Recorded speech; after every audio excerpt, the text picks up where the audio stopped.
was a challenge to try and capture something as iconic as Alcatraz. You know about this. This is arguably the most famous prison in the world, and now you're in it. Just the space, you know, the physicality of it, because it's quite claustrophobic.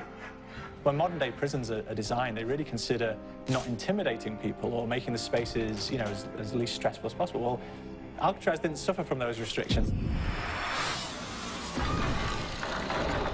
They did the research, they went out, studied Alcatraz, not just from books or internet. They were actually there to feel the environment, so it really sets a mood that gets you a little spooked.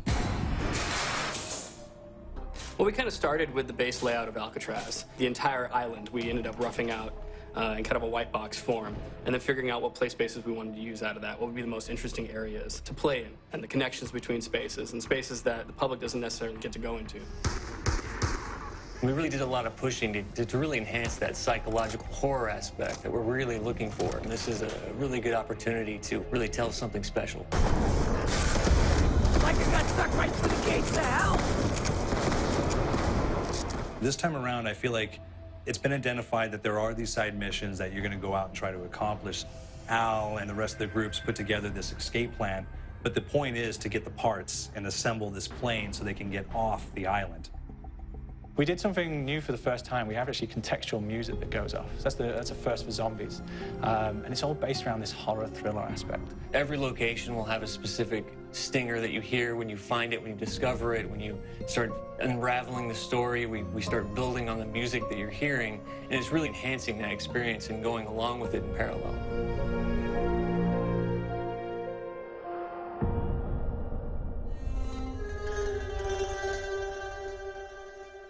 Because we wanted to embrace this kind of horror thriller element, we wanted character actors, guys who could really embody someone and then convey emotion. So that's why we went for guys like Ray Liotta. Getting in that kind of guy, you know, we wanted a frantic nature, so he plays a character called Billy Handsome, who's this kind of psychopath who would be employed by the mob to kill people in interesting ways. Chaz Palminteri, he plays a guy called Sal DeLuca, an old mob boss.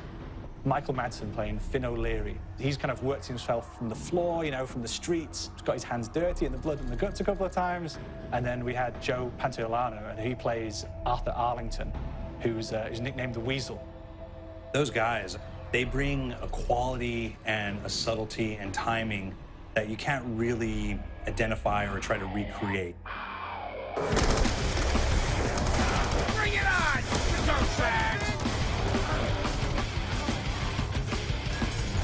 You start off in the afterlife mode, and that's just going to be, you know, what's going on. You're going to try to solve the mystery from the second you start. Afterlife, to me, brings a new element, like a new puzzle element. It forces me to think a little bit more or look for the clues or kind of think of zombies on a slightly deeper level. You see clues throughout the map that tell you, ooh, perhaps if I'm in the afterlife, I can interact with this object, or there's some puzzle going on here that I need to be in the afterlife. Back east, I whacked a dirty dentist with one of these. Took forever, too. Alcatraz has a Civil War kind of fort background before it turned into a penitentiary. And so we had this kind of backstory, the idea that the warden would have collected Civil War weaponry. One of them is a blundergat. It's a fictional weapon, but the idea of the combination between a blunderbuss and a Gatling gun. And possibly, there might be a way of upgrading it to a more fantastical weapon that the players may find. You all gotta go sometime? You just went now. There's one main zombie, one big zombie that's going to come through and wreak havoc on your life. He'll lock down the perk machine, he'll close down the box, so you have to pay to get that open again, so you don't want him to interfere with your process. Now's a good time to pick a fight. It's a fun challenge. It keeps things moving forward. In terms of perks, we have a new perk called Electric Cherry. When you reload, it gives a shock around you, which scales over time. Who's asking for it, greaseball? There's so much to experience in this map. Every time I play it, there's a new tactic to take, a new experience, a new objective to go for.